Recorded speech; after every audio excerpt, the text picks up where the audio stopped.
Paano makaipon ng mabilis? Kung gusto mong makaipon ng mabilis, tandaan ang tatlong bagay. Una, bawas gastos, iwas luho at impulse buy.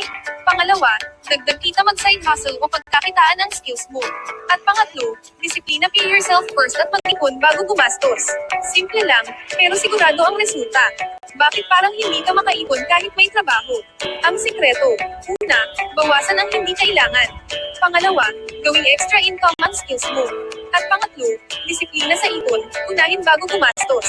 Subukan mo, challenge kita. Sa loob ng 30 days, bawasan mo ang gastos sa kape, milk tea o food delivery.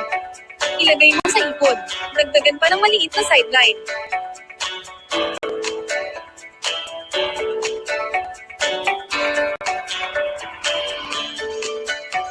Hindi mo kailangan ng malaking sweldo para makaipon.